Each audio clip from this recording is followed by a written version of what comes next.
If you want talk, games, and fun all rolled into one, well, you've come to the right place. This is The Game Show, where host Bradley Clarke and his special guests talk about the world of television game and competition shows. But Bradley's guests aren't here to just talk. They came to play a game as well. What will today's topic be? What game does Bradley have planned? There's only one way to find out. It's time to start the show. You heard the man. Welcome to The Game Show. And here's your host, the Bradster himself, Bradley Clarke. As Beetlejuice says, it's showtime. Thank you so much, Austin Angelo, and welcome everybody to The Game Show, the talk show all about the world of television game and competition shows. I'm Bradley Clarke, and one of the biggest reasons why I love hosting and producing The Game Show is because I get to talk with people that I've been watching on television since my childhood. And today's guest definitely fits the bill when it comes to that statement. Now, if you are a frequent listener of The Game Show, you know the Bradster loves a good pun. So I don't want to disappoint any of my pun enthusiasts out there. So let's get to a pun right at the beginning of the show. Not only have I been watching my guest on television since my childhood, but you can easily say that I've looked up to him since my childhood as well. Literally. Flight Time and Big Easy, teammates on the Harlem Globetrotters. Being Globetrotters, we play games every single day, so we're used to getting up early and traveling different places. And we probably will be the best-looking team to win ever. So. Flight Time and Big Easy, Harlem Globetrotters who were stumped by Franz Kafka in Prague. The last time we were on the race, Big Easy got us eliminated. Are you kidding me? We're going to take the penalty for not doing the roadblock. Flight Time and Big Easy, I'm sorry to tell you you have been eliminated from the race. Being Globetrotters, we're used to winning, so we're ready to carry on the winning tradition that we're used to. We're easy on the eye, too, so if I had to look at me for an hour, I would do it. So. Flight Time and Big Easy, teammates on the Harlem Globetrotters.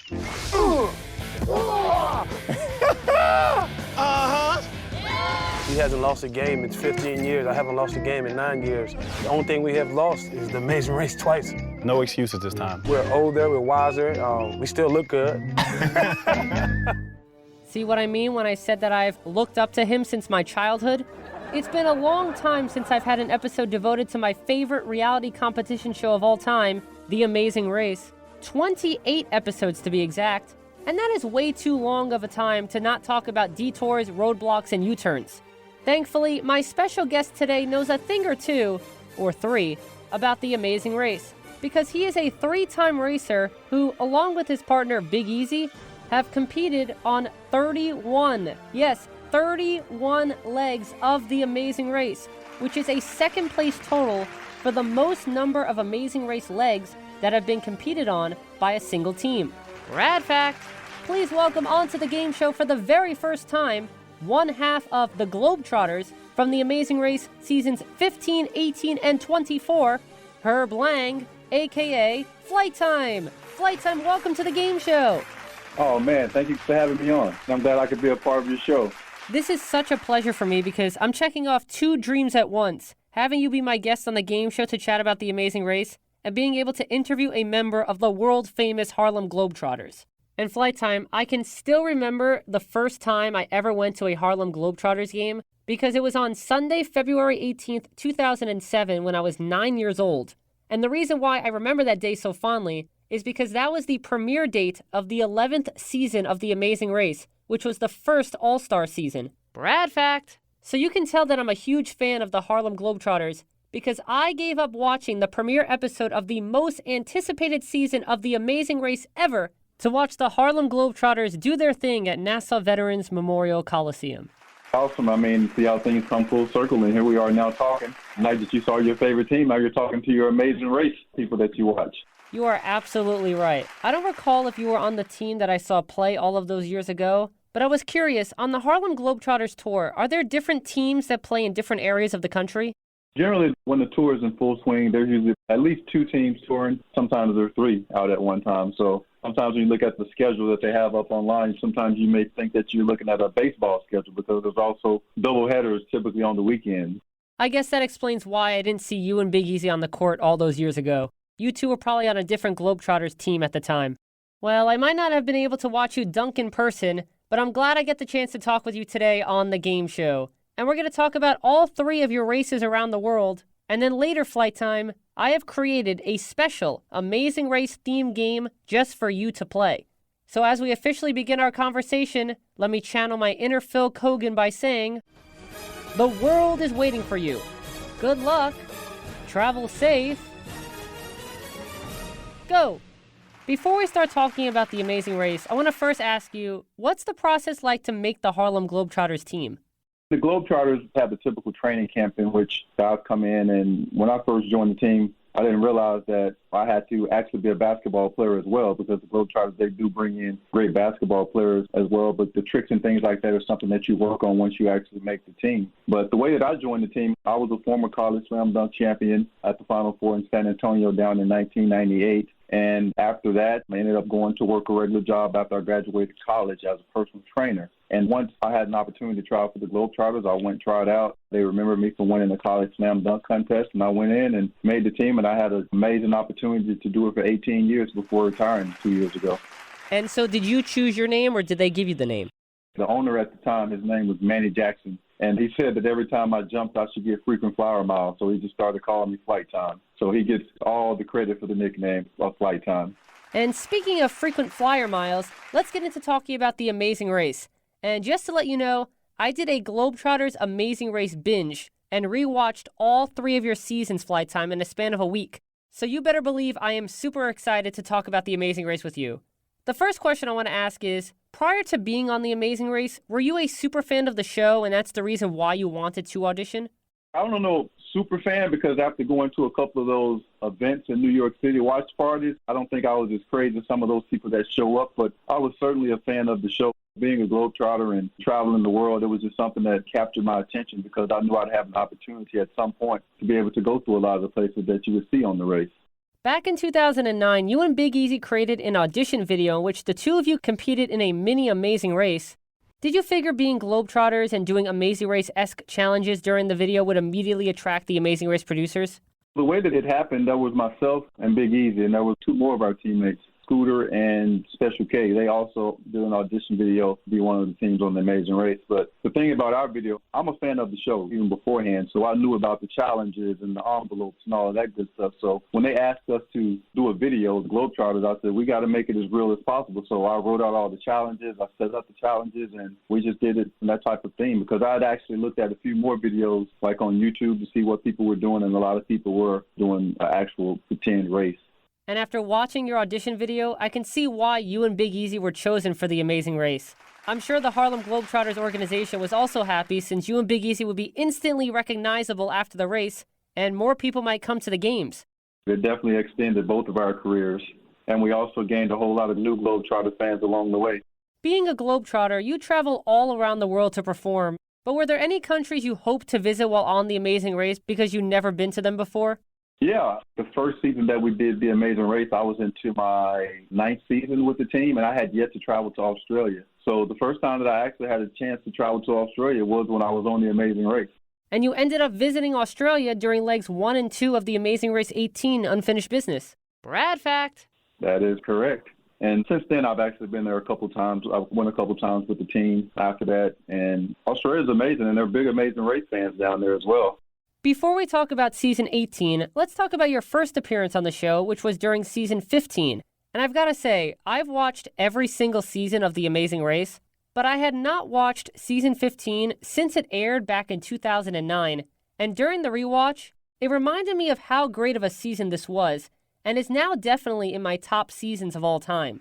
The cast of teams was excellent, the race course was nicely designed, there was a great mix of humor and drama, the challenges were fantastic, and as a fan of the classic seasons of The Amazing Race more than the current seasons, although it was season 15, it felt like a classic season when I was watching it.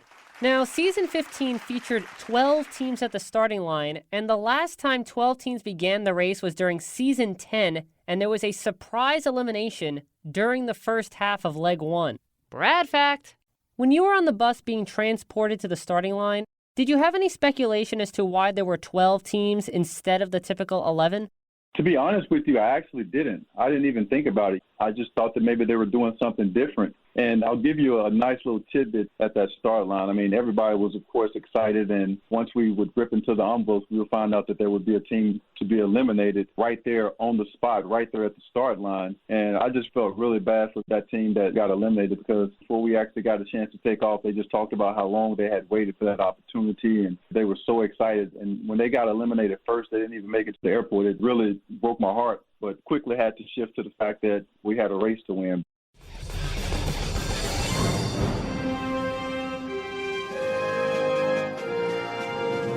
Welcome, everyone. In just a few minutes, you will be leaving on the adventure of a lifetime. And as you race around the world, you will encounter every possible obstacle and many unexpected surprises. Your first clue is waiting inside the envelope on top of the luggage you brought with you. When I give you the word, you can run over to your bags, read the clue, and begin your journey. The first team to cross the finish line after 12 legs will win $1 million. But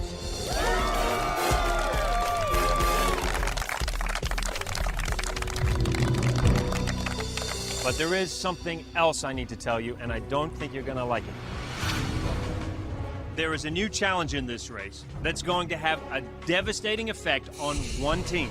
And for this one team, it will be a very short race.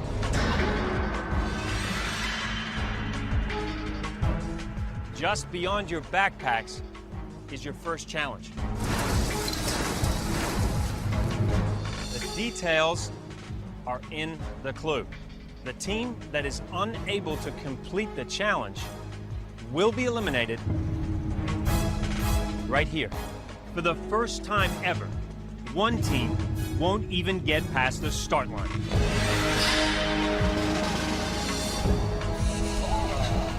Everybody understands that? Yep. Yes! All right. The world is waiting for you. Good luck.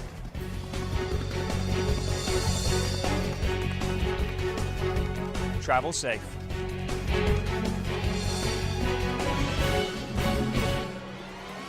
Go! Let's go! Go, go, go, go! Let's go! Sam, come on! Open it. Fly to Tokyo. Tokyo. But first, search the wall of license plates. Teams must now search this wall of over 1,000 license plates for one of only 11 from the Shinagawa district of Tokyo, which is their first destination. Teams with an eye for detail will notice the Japanese symbol for Shinagawa printed at the top of their clue. The team that finds a correct license plate will receive a ticket on one of 2 flights to Tokyo. And the team left without a plate will be the first team ever eliminated at the starting line. It's a reality show that I often tell people. I say some of the reality shows that you see now are scripted. There's nothing scripted about The Amazing Race except for the destinations, but the people are actually doing what they want to do and whatever they have to do in order to try to win the race. Standing at the starting line, sizing up the teams, just from looks alone, because you couldn't talk to anyone, were there any teams that stood out to you as maybe being big competition? Not really, because Big E and our whole thing was we never really competed to come in first place. We knew that we couldn't come in last place, but we need to come in first place in the end. So I think that with that mentality, we felt like we were racing against ourselves, and only ourselves would be the ones who could eliminate us. So as far as checking out the team, I didn't think that there was anybody that intimidated us per se, but there were teams that we looked at and were definitely like, yeah, we should definitely be able to go further than them. Another thing that happened at that start line as well is that if you watch, you'll see that when we take off, money starts to fly. So if I remember correctly, I remember we had a couple $100 for the leg of the race, but by the time we made it to the airport, we were about $100 short of our start line money. So we had to immediately start begging for money. The first leg of the race in Tokyo had the teams traveling to the set of a Japanese game show in which the roadblock required one team member to eat a wasabi bomb if their arrow on the giant wheel landed on it. Were you happy that Big Easy had to eat the wasabi bomb and not you, Flight Time? Big Easy and I, we had a plan going into it. Anything that had to do with eating, Big Easy was going to do it because for me, my stomach probably couldn't handle that big wasabi bomb. Leg 3 of the race took place in Ho Chi Minh City, Vietnam, and that was a big leg for you and Big Easy because you came in first place at the pit stop, but to get first place, you had to beat out Megan and Shane in a foot race to the mat, which you did by literally a couple of seconds. Knowing that Megan and Shane were such tough competition from the get-go, how important was it to beat them to the mat and claim first during that leg? Like you said, they dominated the race. We just had to, let them know that we're going to be their competition. We were a team that was there to win, and we planned on being around for a while. So I think that they eventually stepped their games up as well. They realized it was not going to be easy. I'm presuming at that point you thought yourself and Big Easy and Megan and Shane would be 2 of the final 3 teams, right? Precisely. You are correct. I tell people now when I meet them and they say, I rooted for you on Amazing Race, I say, I wish you could have rooted just a little bit harder. One of my favorite challenges to watch you complete Flight Time was in Leg 4 in Cambodia, and that was the monkey maneuvering roadblock. Did your basketball skills help in that challenge because of how limber you needed to be? Yeah, absolutely. I think it did. That challenge had a lot to do with balance, and that's a lot of what you have on the basketball court. Balance and moving and not falling down, or if you fall down, get back up. So I would definitely say that it helped me out. Did you ever picture in your mind Big Easy wearing that monkey costume and having to walk across that narrow beam? Absolutely not, and I haven't watched that episode again either, and I don't want to see it. He had to put on a lot of questionable outfits during the course of our race season, which I don't care to see him in again. Not even the Brazilian headdress outfit? That is exactly the one that's in my mind right now, and I'm trying to erase it. Leg 4 was an interesting one, as Zev and Justin, who arrived at the pit stop in first place, lost one of their passports, which ultimately resulted in their elimination from the race. After the leg was over, were the teams told that Zev and Justin were eliminated due to Zev losing his passport? Because they were clearly in first place throughout the entire leg. We knew that they were eliminated. We knew that if you can't find the passport, then you're pretty much automatically eliminated. So we knew the rule. They informed us pretty quick. Had Zev and Justin not lost their passport, did you think they might have been the third team racing in the finale? Because, as you found out again in Unfinished Business, they're strong racers. Possibly. They were definitely a strong team. They ran a good race that first time, which is one of the reasons why they were also able to come back again for a second time. But they're a team that probably just looking at them as far as physical strength and things of that nature, you probably wouldn't think that they're a strong team. But Zev is pretty crafty, and his partner's a smart guy as well, so that's why they did so well. It's a lot of luck that goes into it with the taxis and unfortunate circumstance of losing something like a passport. It takes a lot of skill to win the race, but it also takes some luck to go with it. And bad luck can get you out just as fast as any luck. They don't call Zev the duck whisperer for nothing. Exactly. Let's now move on to one of the most famous moments in Amazing Race history, and that is the water slide incident on Leg 6 in Dubai. Unfortunately, you and Big Easy were in last place throughout most of that leg because Big Easy took a long time to complete the roadblock. Yeah, the thing about Big Easy is that his stature, he's 6'9", he's close to 300 pounds. It could be intimidating, but he's really a nice, easygoing guy for the most part. And during the whole time, my thing was keep him calm, don't let him become too aggressive. But once we realized that we were at the top of that water slide in last place with a chance to pass the team, I said, hey, go ahead and do your thing. And that's when we started doing a little bit of the chattering back and forth. That's when the little trash talk that we do in basketball, that's when something like that pays off. You probably gotta jump into some water. It's water and it's a slide. Sit in the water. It's not worth it. Well, give it a grip. Come on. $1 million to go down a slide. Really? $1 million. Let me walk you through the slide. Okay? Okay? Take a breath. You're freaking yourself out. Just sit down. Start by sitting down. I promise you just start by sitting down. Start by sitting down. Start by sitting down, Micah. Start by sitting down. You're going to make us lose the race. You're going to make us lose the race if you don't go down a water slide.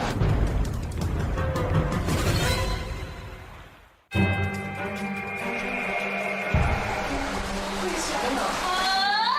Sit down. Scream if you have to. Just sit down. That's all you have to do is sit down, sweetie. Please sit down. Yes, you can, Micah. Look, watch. Watch me. I'm going to sit behind you. Sit down. No! Do not force me. I'm not forcing you. A lot of people want to do this stupid stuff. It's stupid. Stupid. Thank you. I can't do this. I'm begging you. You are breaking my heart. You will regret not doing this. The teams who was in front of us, they probably praying and wishing that we come in last.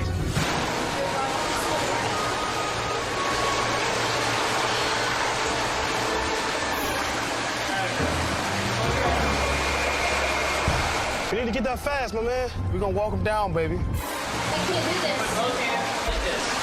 Don't get close Okay. to me. Micah, trust me. I don't trust Micah, stop. Both hands. Close your eyes. Micah, stop. Come on. Two people can't go. Get up. Come on. Get up. Just do it.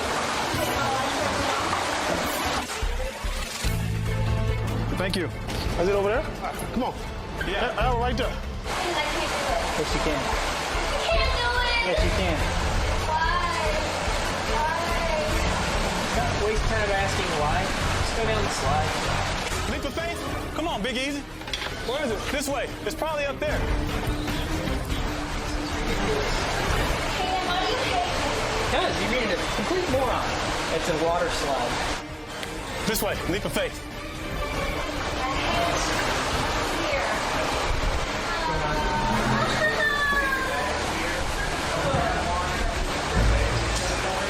2 minutes.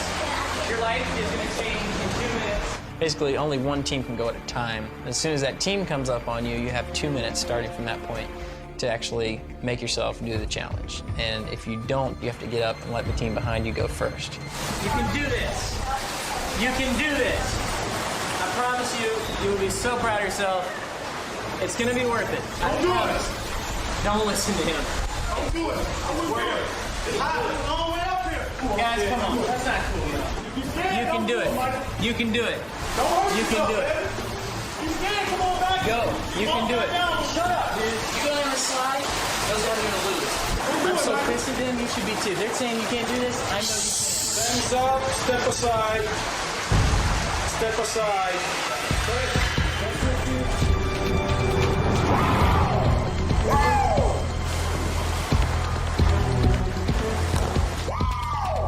Thought you were decent, Big Easy. You're a piece of crap, man. I didn't like seeing her cry, but it's a race. We're here for the race. That's how you get it done. I'm going down first. Kanan.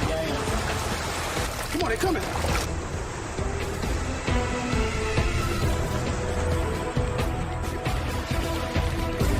Let's go, come on.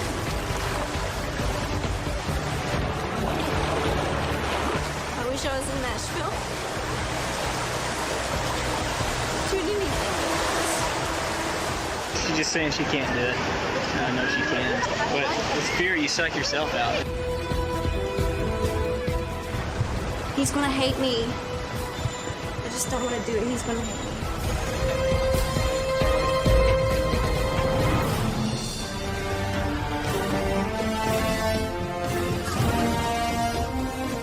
Flight time and Big Easy, you are team number 6, and you are still in this race. That's what I'm talking about. This is one of the most dramatic finishes we've ever had. We're ready for anything. That's what we said. Whatever we have to do to stay in the race as long as we can, that's what we're willing to do. This was last second shot. Micah threw us the alley-oop. She was running point, and we slam dunked it. Fortunately for us, we were able to complete that 6th leg of the race, which was our goal going in. We have to make it through at least 6 legs of the show. And I think once we crossed that line and went down that slide, that's what set us right into season 18. Oh, wow, that's interesting. So you were thinking if you and Big Easy made it to at least leg 6, maybe you would get called back for a future All-Star season. Yeah, we were thinking that hopefully people like us. If we don't win, maybe we'll come back for an All-Star at some point. There's people that have developed a relationship with you, per se, as a favorite team at that point, because as the show goes, you start to get a little bit more time as teams tend to get eliminated, and the connection becomes a little bit closer. Being that you and Big Easy were in last place that entire leg, how shocked were you seeing Micah and Kanan still at the water slide when you got there?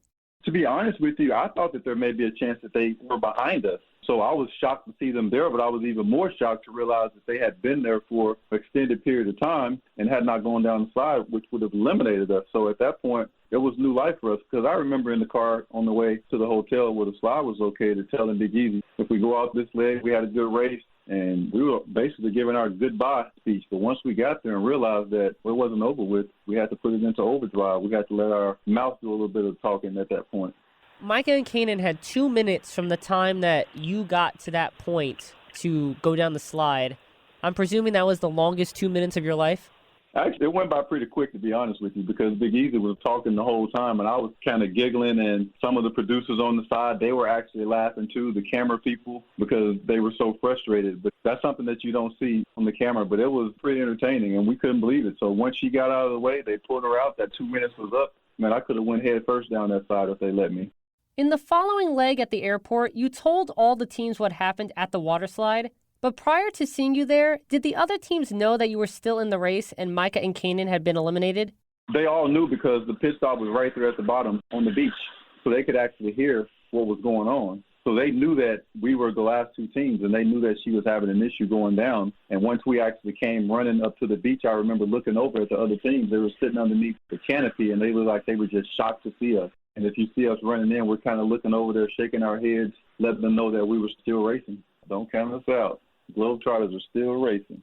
On leg 8 of season 28, the teams visited the Aquaventure water park in Dubai that is home to the Leap of Faith water slide, and the episode featured a short clip of the famous Amazing Race 15 moment as Tyler of Team Tyler and Corey recognized the slide.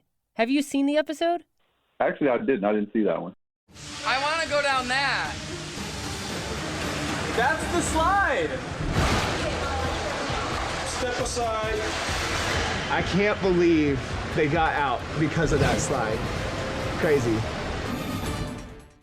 Jumping ahead to leg 8 in Stockholm, Sweden, the roadblock was the first ever Amazing Race Switchback, which is a challenge that originally appeared on a previous season of The Amazing Race, but is being used again on a new set of teams. Brad fact! This switchback featured one of the toughest and most memorable challenges in the history of The Amazing Race. The Bogsgard Farm Hay Bale Challenge, first featured on leg 3 of season 6. Brad fact! Roadblock! This farm was the site of one of the most unforgettable roadblocks in Amazing Race history. The task appeared simple enough. Teams were asked to unroll hay bales in search of a clue. But one team, Lena and Christy, struggled for nearly 10 hours unrolling 100 hay bales without finding anything. Lena and Christy, the last team checked in more than 2 hours ago. Unfortunately, you've both been eliminated from the race. Now, in an Amazing Race switchback, teams will face the same challenge. And they'll have to search thoroughly through 186 hay bales to find one of only 7 race flags to avoid the same fate. This time round, the farm is also the pit stop for this leg of the race. The last team to check in here may be eliminated. You made Big Easy do the roadblock because it was your birthday, but I want to know, how many hay bales did Big Easy unroll to find a race flag, and about how much time did it take? I think he probably went through about 30, 35. That's probably about an hour, hour and a half. And your birthday luck rubbed off on Big Easy because in that leg, you checked into the pit stop in first place. Big Easy, you gonna find one, baby. Break it side to side. Look at me, Easy. Break it like that while you rolling it. It might pop out. Big E's don't worry nothing I gotta say right now, and I can't really say that I blame him. This is a nightmare. I know I'm not doing it, but I'm just saying, it's all you. Oh, that's what I'm talking about. It's my birthday. Ah. He got it. It's pretty big. Big Easy just got a clue. He's so freaking lucky. Hell no! Big Easy just found one, of course, because they're the luckiest team in the history of the race. Why wouldn't they find the first one? You know, they were only third to get here. Damn it.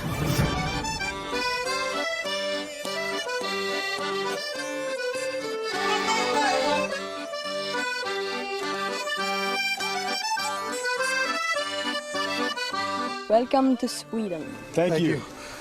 Flight time and Big Easy? Yes. You guys are team number 1. Yeah, baby!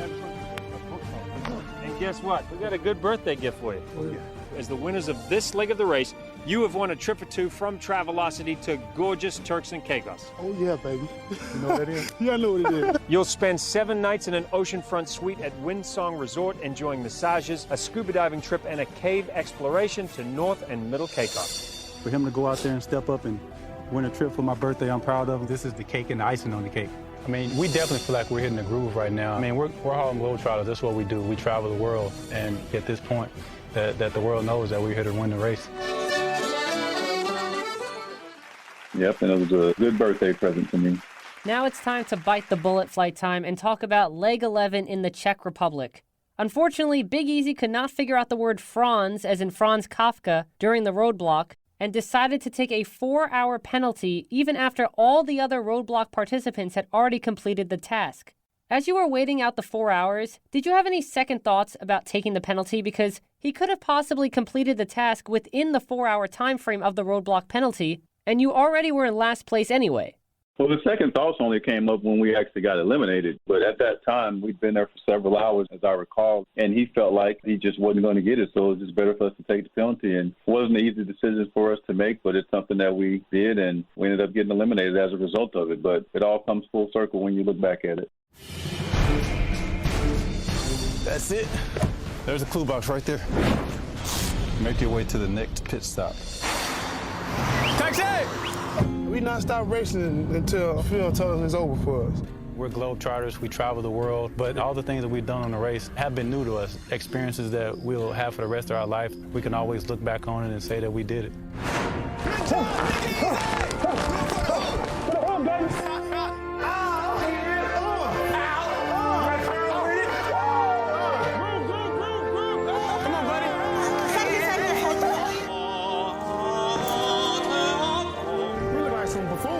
It's a nice ride, though.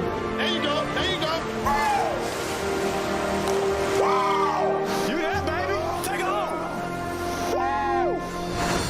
Let's go. We're gonna like jog, yeah. We're gonna like jog. All right? Love you, dog. Love you too, baby.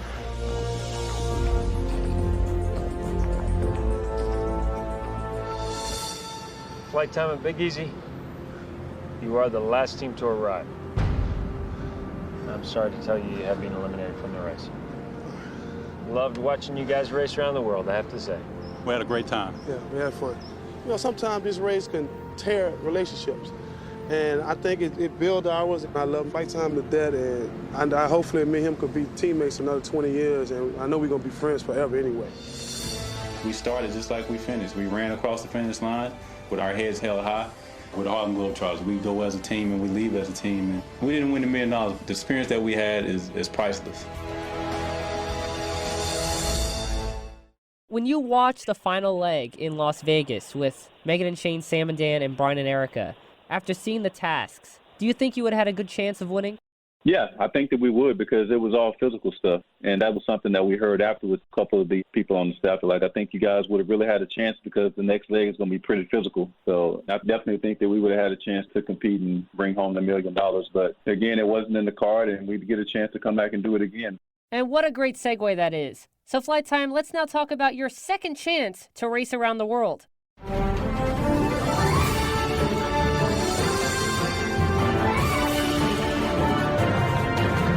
This is Palm Springs, California. Built in a rugged valley, it is the second windiest place on Earth.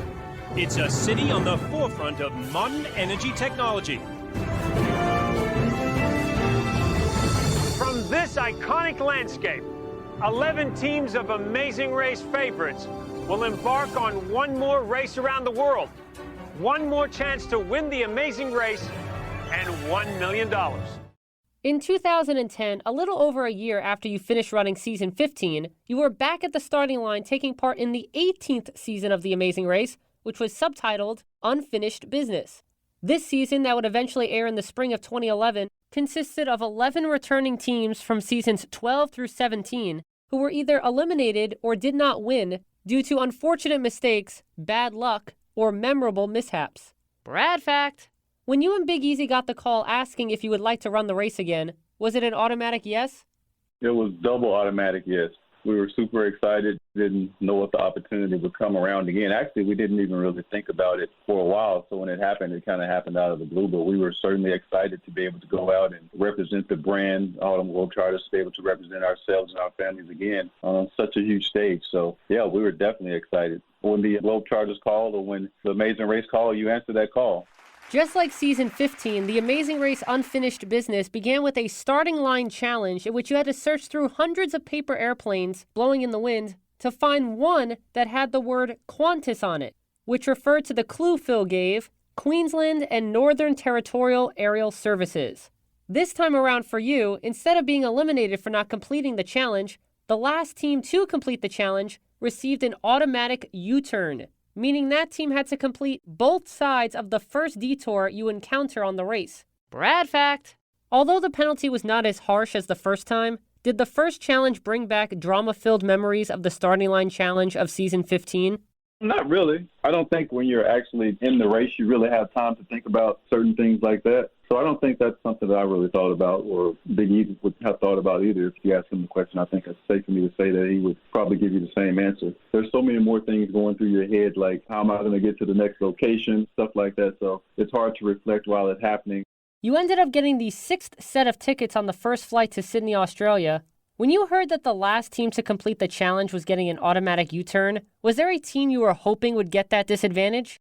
Actually, not really. I mean, at that point, it's really early in the race, so you don't really know what the strengths are of some of the teams that you haven't raced with before. So, again, our mentality was never going into a race looking at, like, we got to get rid of them, we got to get rid of this team. It was just we have to do what we have to do to stay in the race. I think that's more of a strategy that's maybe used for the later parts of the race, but early on, we don't really know the teams that we're racing all that well, so I think that's something that plays a factor in that. The first leg of the race ended with Phil saying to keep racing, and you were given the first clue of the second leg at the pit stop. After finishing the leg in 5th place, what was the feeling of knowing that you weren't getting any rest and you had to immediately start the next leg? It was terrible because we were exhausted. It was hot in Australia that day, and I remember Mike's dad, he was struggling with heat exhaustion and stuff like that, so definitely was not excited to keep racing. We were definitely excited for a potential pit stop and a nice meal and a hot bath.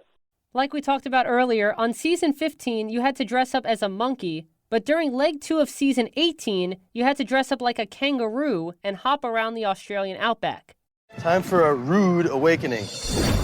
Teams are about to face a task that will challenge their memory of high school chemistry.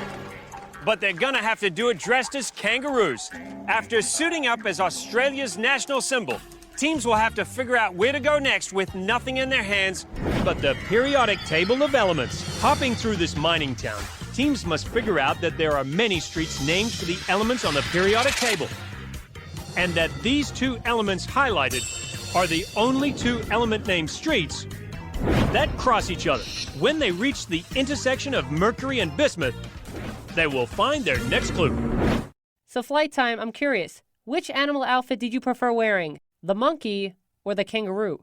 I'll tell you the kangaroo, because the kangaroo, we had things on our feet that gave us a little bit of extra bounce, so that was pretty cool.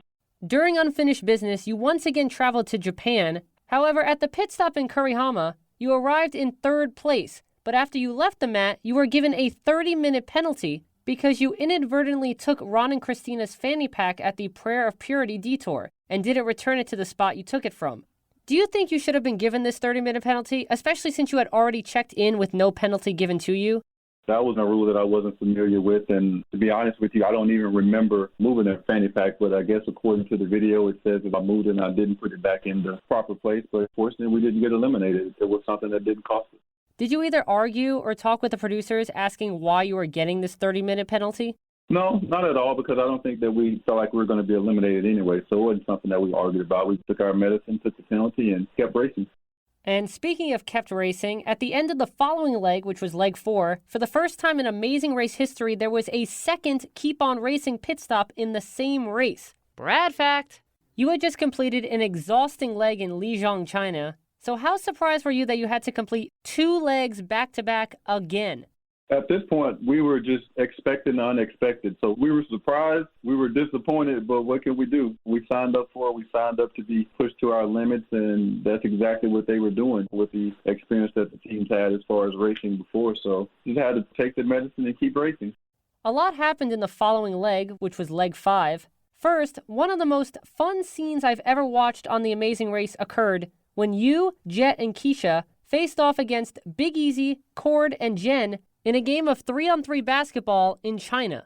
I'm curious, since it was never shown in the episode, which team won the basketball game? I'm pretty sure they won. Not by much, though, but I'm pretty sure they won. We actually had a lot of fun that day doing that. Even exhausted as we were, it was just fun to be able to get back to doing something that we typically do, which is play basketball. In addition, during leg 5, you were U-turned by Jamie and Kara because they were U-turned by Kent and Vixen at the double U-turn. Due to you being such a strong team during your first race, did you expect to be U-turned by another team sometime during the unfinished business race course?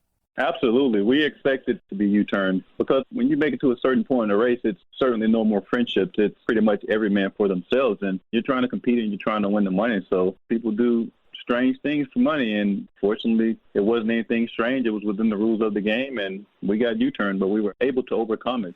And like I said, we realized that we're racing against ourselves, and that's what we continue to do, race against ourselves, try to make sure that we're at a nice, steady, even pace and thinking things through. And I think that has a lot to do with some of the success that we had during our race season.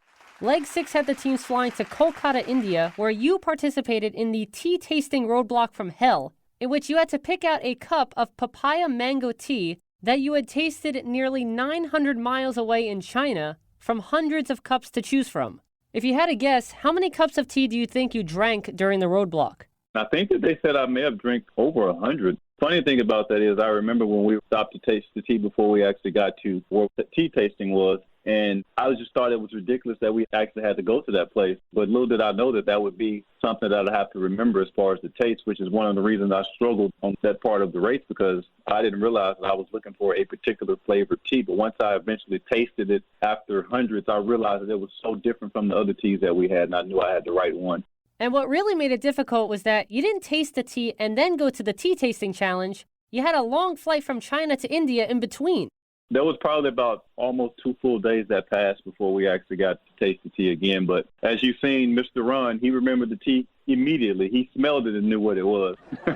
Luke from mother-son team Margie and Luke struggled even worse with the tea tasting roadblock, eventually resulting in their elimination that leg.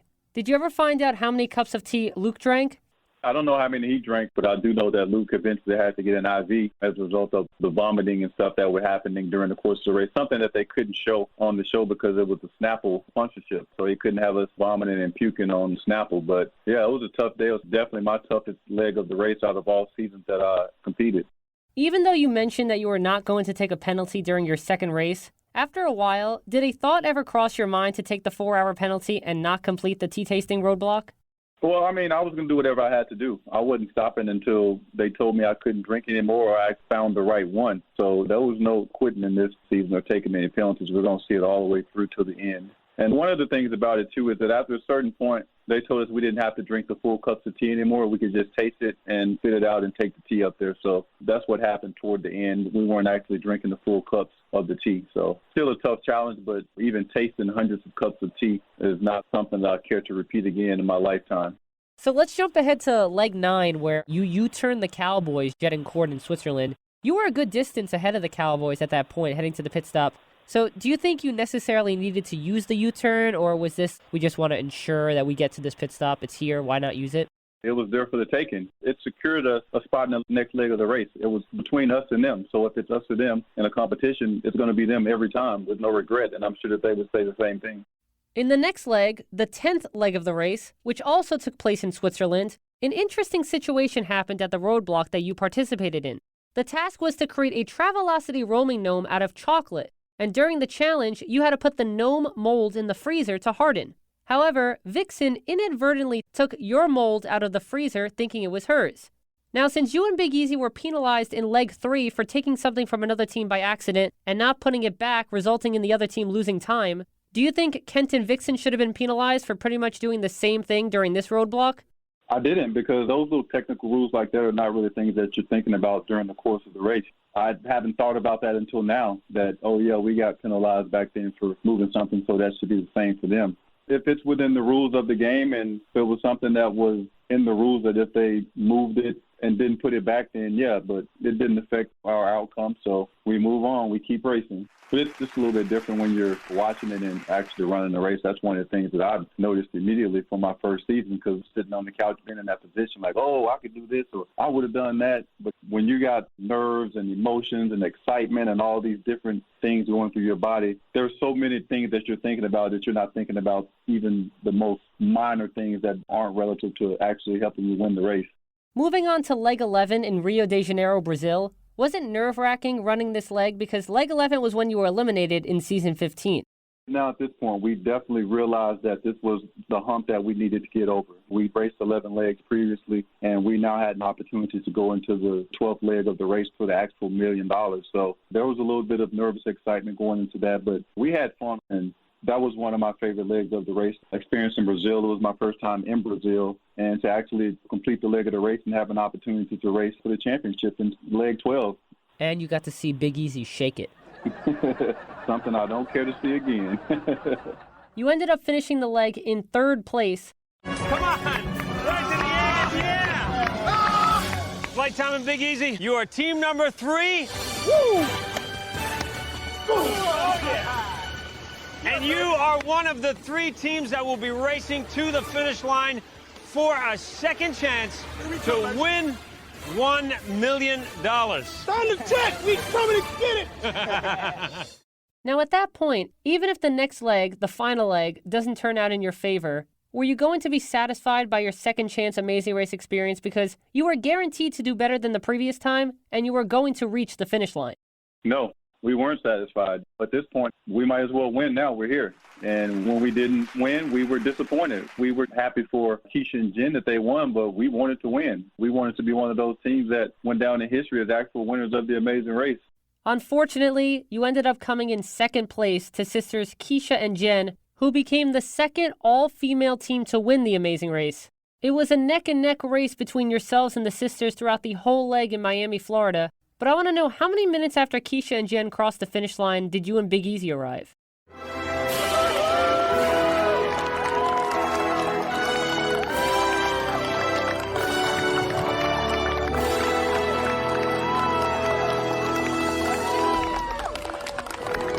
Come in here, guys. Good job. Flight time and Big Easy. Team number 1. Unfortunately, you got beaten out by a better team today. You're the second team to arrive here at the end of this amazing race. Congratulations. Thank you. What was going through your mind just now? Because you must have seen them ahead at the end of the bridge, and you guys must have just been putting everything into it. 7-mile bridge is really 7 miles. Yeah. So we didn't have a chance after mile 2. What do you have to say to the winning team? Well, we just want to say congratulations. I mean, they were the most consistent team throughout the race. They never struggled. They were never toward the bottom. They never finished first until it mattered. So we got beat out by a couple girls, but that's okay. It was fun from start to finish. It was hard. You know, we laughed, we cried. Let's go, baby! Bring it in. We sang, we danced. Who got the fire? You got the fire. Running with hay in the middle of India. I had on the Speedo. Work it, baby! Work it, baby! Shake it, baby! Shake it! We did it all under one roof, baby, and I'm happy we did it. Well, Keisha and Jen, I think they only were about 5 minutes ahead of us. The thing that actually cost us was the table setting. We were one of the first teams throughout the course of putting together the little RV. We were one of the first teams to get everything together, but the wind and stuff was blowing so crazy that you could see things flying away. But they told us that we had enough in order, but we were just missing one thing, which was the actual table setting. And once we went over and looked to see what Keisha and Jen had done to get the okay, we realized that that was the one thing that we had just been sitting on and we could have left before them. So the table setting cost us the money. Were you surprised the final challenge wasn't a memory challenge? Yeah, I was surprised and happy. We did not want a memory challenge. Again, that was set up for us. It was physical. We were running. We had to put things together. It was tailor-made for us to win, but apparently it wasn't to be for us, and we get an opportunity to race again. You certainly did.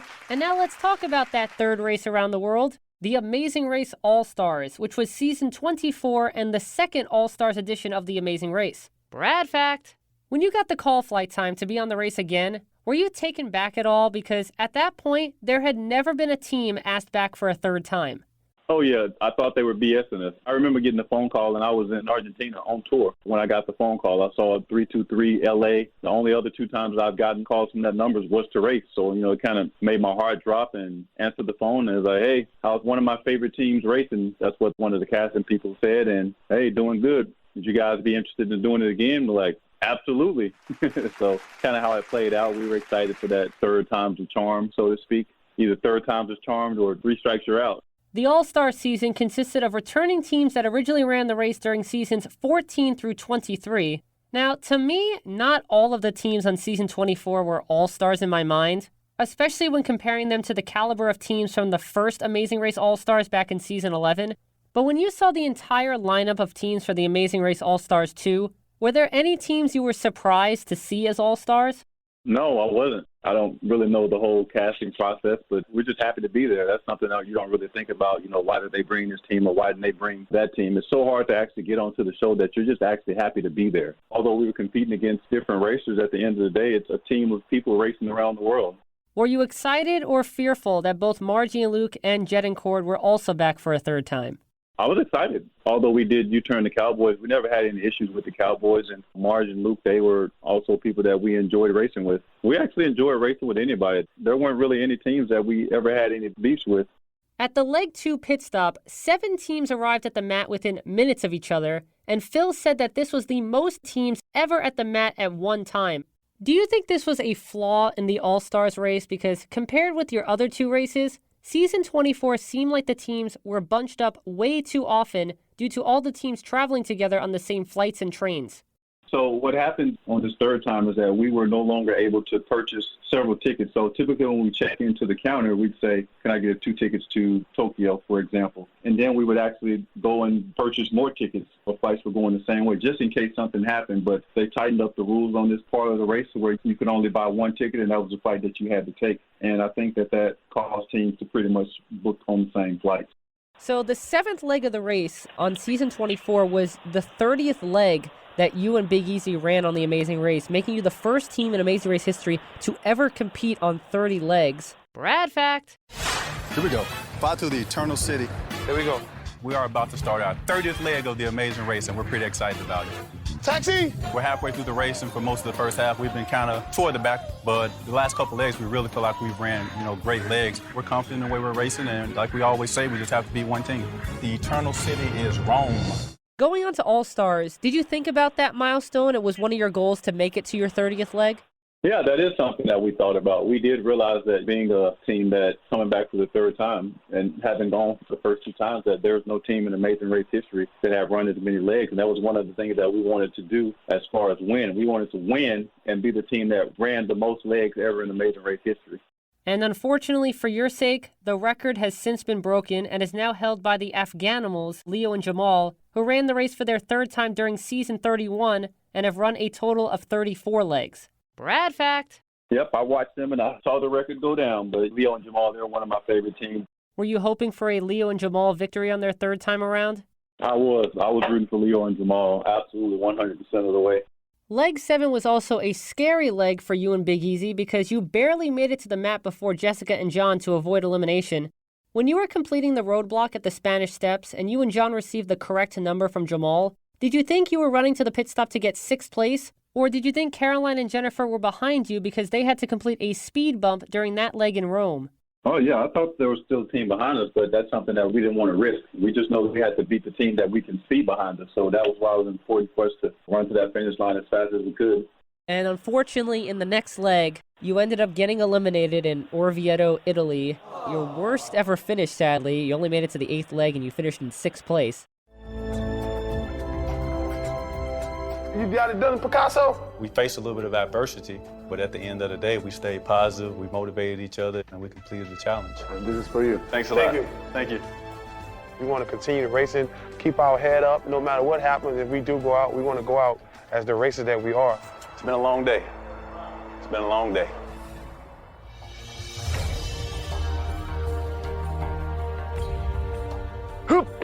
Team number 3. Welcome to Orvieto, Italy. Thank you, Marco. Flight time and Big Easy, I am really sorry to tell you that you are the last team to arrive, and unfortunately, you have been eliminated from the race. It just wasn't our day. It wasn't our time, but we had a good time. I think I had as much fun this time that I did the previous time when we made it farther. What are you going to remember about this particular race? I mean, it's hard to think about everything right now. I mean, overall, it's been 31 legs of the Amazing Race and, nothing but great memories. And we must be doing something right if we got a chance to come back and do it 3 times. Guys, we're going to miss you. Thank you for giving it everything. We appreciate it as always. Yeah. All right, thank you. Marco. Oh, okay, give me a high one there. Yeah, good for that one, Marco. Come on, get up there. Get up there. Just got to keep on moving. Look forward to seeing all our fans in arenas. Don't bring any donkeys. Don't bring any DJ tables. We don't want to see no sewing machines, none of that. Just come with your smile, come ready to have a good time, and we can talk about it. I don't want to talk about it. You just come and tell me good job. and bring some cookies. Were you surprised that you weren't U-turned on leg 8? Yeah, I was surprised. You know, with the team's experience that they had, I was surprised that they didn't U-turn us when they had an opportunity to. But as it stands, they didn't need to. We U-turned ourselves by not being able to complete the task. Had you not struggled at the Donkey Detour, do you think you could have caught up with the other teams? Yeah, I think that we could have. We could have got smoothly through that. Actually, if we could have just got those donkeys to make it around in the right amount of time the first time, that would have been great, and we could have made it to the next leg. But the donkey was not excited to have Big Easy on his back. And fortunately for us, we had to switch and go to something that we were not really good at, and that was solving a puzzle or putting a donkey together. We still thought there was a chance, but at that point, we're still realizing that we're at the back, and that's when you start wishing for a non-elimination leg. And unfortunately for us, that was not the case, and that would be our last race to that point. Despite finishing in 6th place, are you happy that you decided to run the race for a 3rd time? Oh, yeah. When they call you back, you just realize that it's a great opportunity that a lot of people don't get to have, and we've been so fortunate to be able to do it 3 times, 3 once-in-a-lifetime opportunities. Which of your 3 Amazing Race seasons was your favorite? And Flight Time, which was the most difficult for you? I'd say my favorite one was the first one, and the second one was the most difficult. From a viewer's perspective, I would say that Season 18, your second race, was also the most difficult based on the challenges. Yeah. Aside from appearing on 3 seasons of The Amazing Race, you and Big Easy both appeared on a special week of the syndicated Are You Smarter Than a 5th Grader back in 2010, playing to win money for charity. Yourself, Big Easy, as well as Ant Atkinson, Special K Daly, and Dizzy Grant each played a game during the week-long celebrity edition of the show, and all of the money went to the Make-A-Wish Foundation. Brad fact! That was a lot of fun. Definitely was nice to be able to brag and say that I went through the board without getting any answers wrong, while at the same time being able to raise money for the Make-A-Wish Foundation. And out of the $45,000 raised by the team on 5th Grader, you won the most, Flight Time, $25,000. Brad fact! Yep, and I definitely let them know about it, too. Was there any thought in your mind to go for the $250,000 top prize so you could officially say, I am smarter than a 5th grader? No, it wasn't. That was a good amount of money for that charity, and it would have been a big disappointment, a big letdown to drop all the way back down when I know that they could do really good things with what I had already accumulated for them. So what was more nerve-wracking for you, Flight Time? Racing around the world for $1 million or answering grade school level trivia questions in front of all of America? Oh, racing around the world for $1 million, easily. Before going on 5th Grader, did you study up on grade school topics to prepare? No, none at all. There's not like a book or anything that they give you. Just go in with the knowledge that you've accumulated over the course of your life, at least hoping you can bring some of that back from your grade school days. You and Big Easy also appeared on a special primetime Amazing Race episode of The Price is Right back in 2016. You were the first Amazing Race team to come on down with your superfan contestant Catherine Dakota, and all 3 of you were team number 2 up on stage with Drew. Unfortunately, you, Big Easy, and Catherine were close to winning just about everything.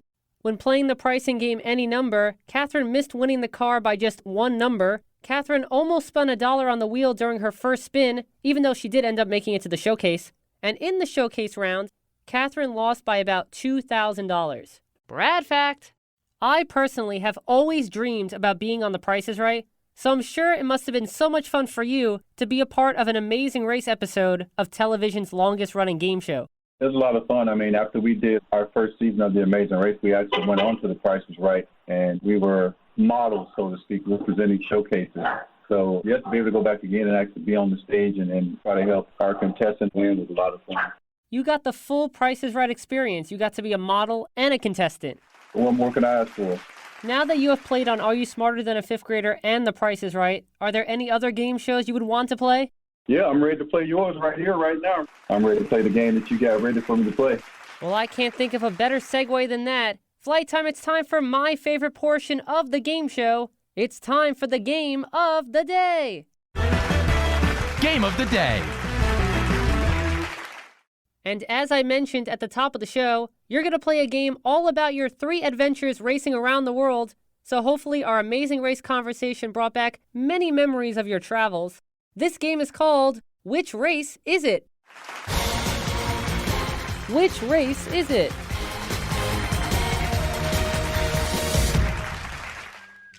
And here's how the game works. I will read you a statement that pertains to one of the 3 seasons of The Amazing Race that you and Big Easy competed on.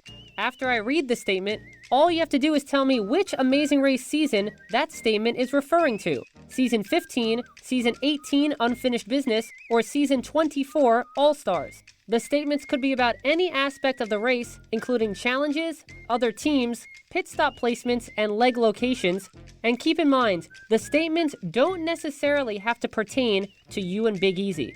I have a total of 14 statements, and Flight Time, if you can answer 7 of the 14 statements correctly, you will cross the finish line first and be declared a winner.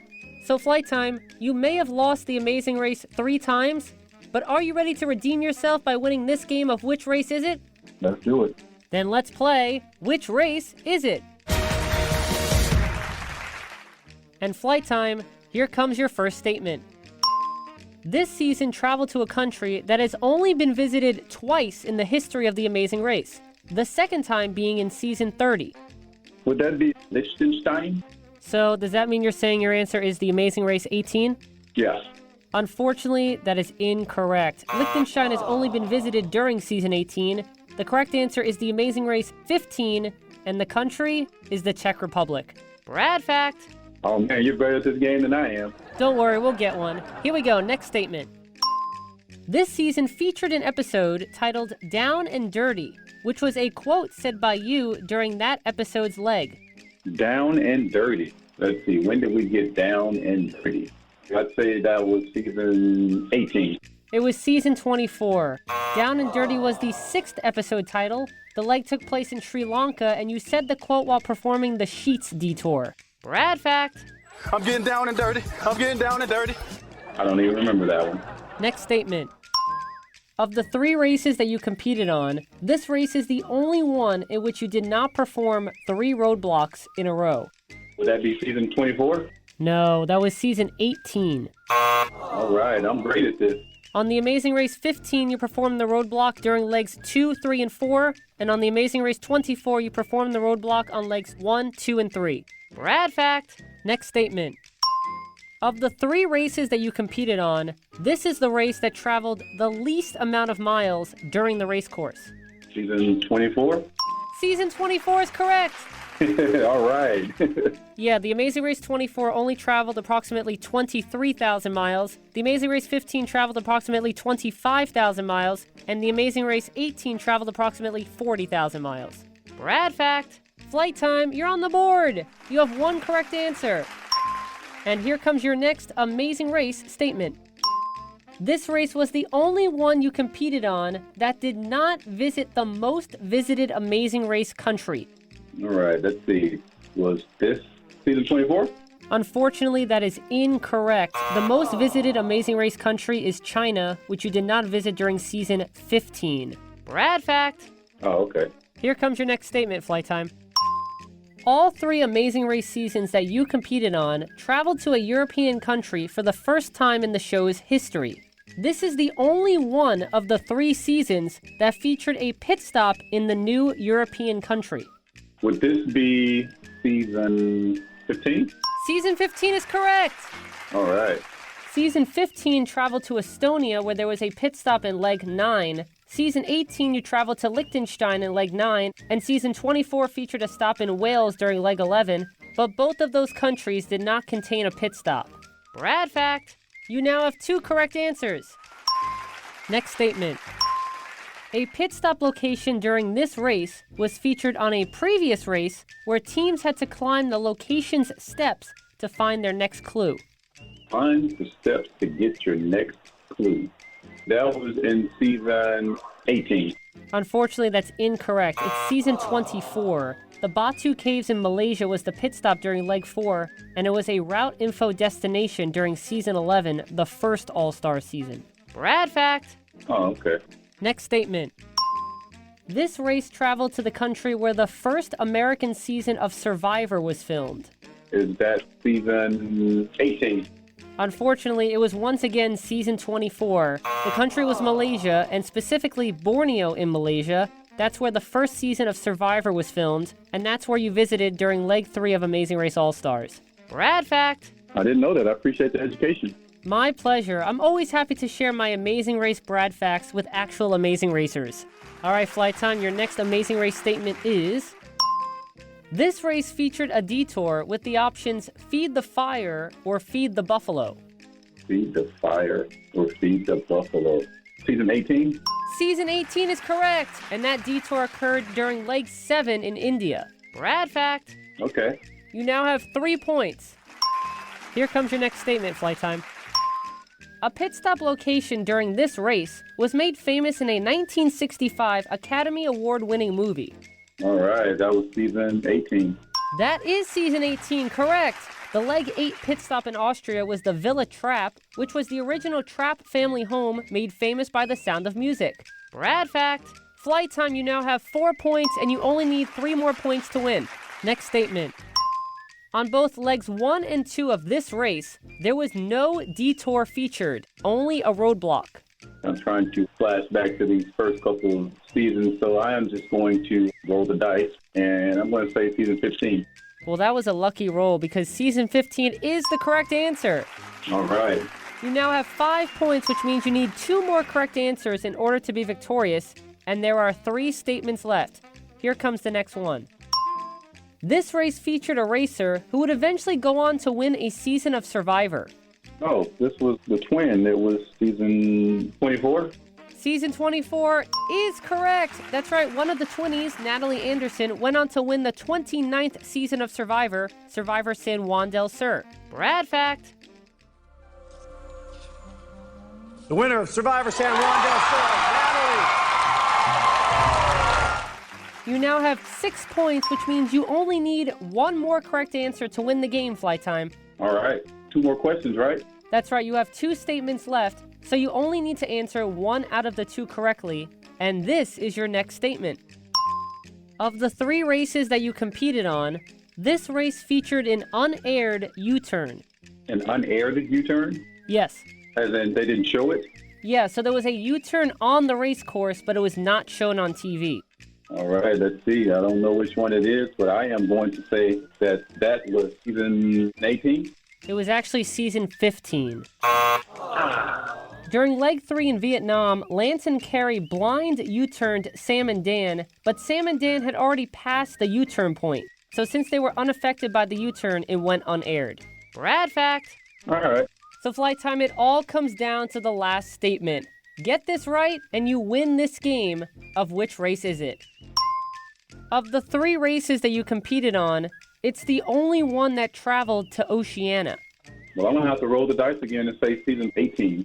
Well, Oceania is a geographic location that includes Australia, and you traveled to Australia during season 18, which means season 18 is correct. You got it!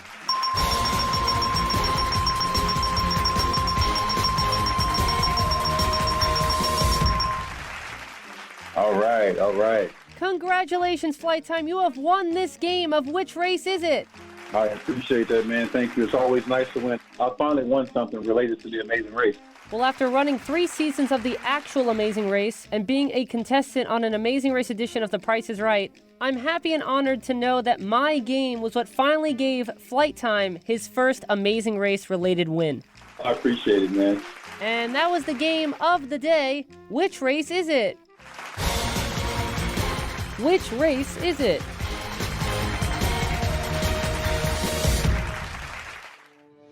Well, Flight Time, thank you so much for joining me today on the game show to talk about your Amazing Race adventures. As someone who first started watching you on the race back when I was 12 years old, this has been a true honor and pleasure to chat with you about the show we both know and love. So thank you so much.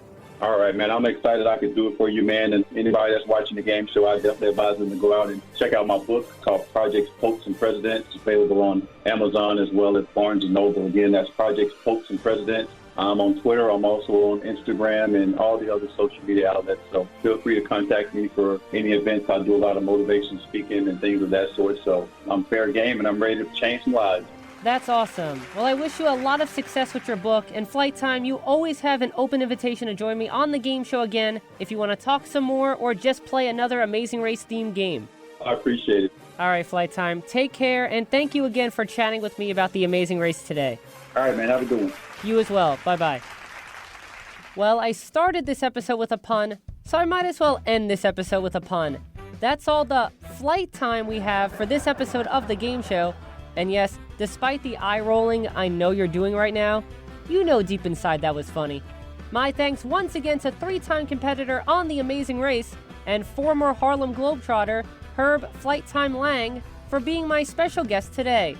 Now, if you want to re-listen to this episode, as well as check out my other episodes devoted to The Amazing Race, featuring former racers Joe Baldessare and Bill Bartek, aka Team Guido, as well as Justin and Diana Sheeman, aka The Green Team, all you have to do is log on to www.soundcloud.com/Bradley_Clarke, that's BRADLEY_CLARKE/sets/The Game Show. That's www.soundcloud.com/Bradley_Clarke, that's BRADLEY_CLARKE/sets/The Game Show. Plus, don't forget to like The Game Show starring Bradley Clarke on Facebook and follow The Game Show starring Bradley Clarke on Twitter using the handle @TheGameShowBC and #TheGameShow. But of course, be sure to tune in next time for another exciting episode of The Talk Show, all about the world of television game and competition shows, The Game Show.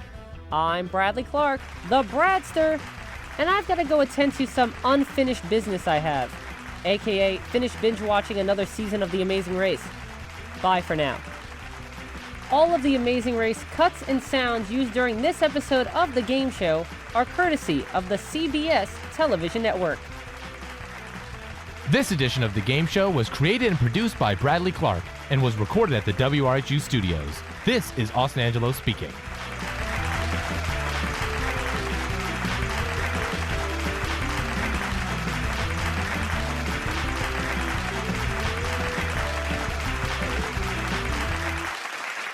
The Game Show is a Bradley Clarke production.